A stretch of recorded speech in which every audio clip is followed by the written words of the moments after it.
I'm Joel McCower here at GreenBiz Studio at Verge Hawaii with Governor David Ige, the governor of Hawaii. Welcome, Governor. Thank you. Thank you for inviting. This mandate of 100% 2045, tell me a little story about what success looks like, about not just about kilowatts or megawatts, but in terms of Hawaii and the success that it brings the state.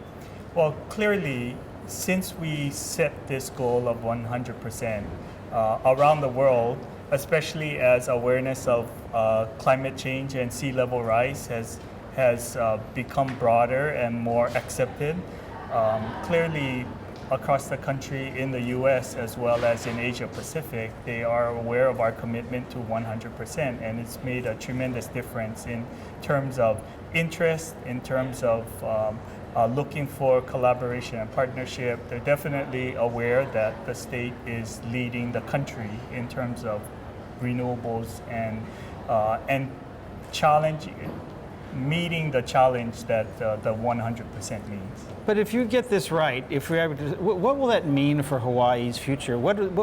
How will that affect the state in ways that wouldn't have otherwise happened? Well, we do know that today we spend $5 billion in importing fossil fuel.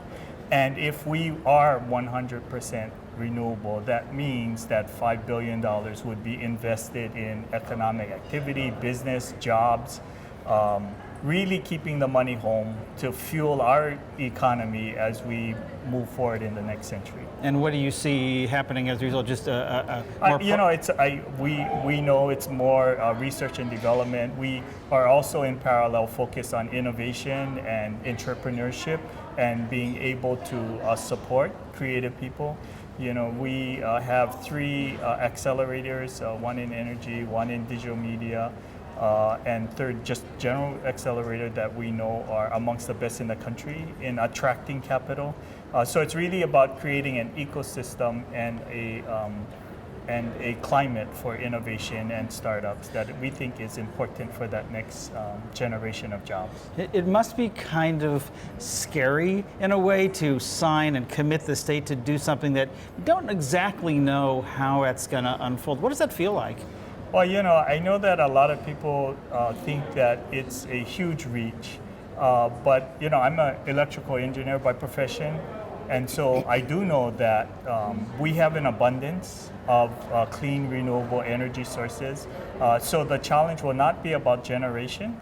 It really is about storage and distribution and being able to capture the energy when we can generate it and then delivering it when the users need it. It's also about cultural change, and you've got so many different cultures, some dating so far back and some much more contemporary. What do you think is the challenge that you're going to face in terms of making that shift? Well, I would say this. There is a lot of alignment in our community about the 100% renewable goal. The goal has survived, this whole clean energy initiative has survived 3 governors, Democrats and Republican. There is consensus in our community that the power of clean energy and that goal of 100% is not only attainable, but better for our entire community. So there is alignment in our community, in the political and the general community and the business community, that this goal is very important. So it sounds like there's no resistance or there's no challenges. Everyone just wants to do this? I think the challenge is really about how. Where do we go?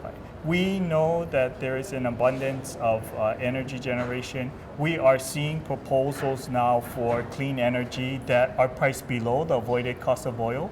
So for the first time, people thought that we would have to pay more to be 100% clean energy, and we are beginning to see for the first time that that's not the case, that we can have affordable energy at the same time that we are clean. Well, it's an exciting time here in the Aloha State. Thank you so much for being here, and thank you for your leadership. Thank you. Governor David Ige. I'm glad to be here.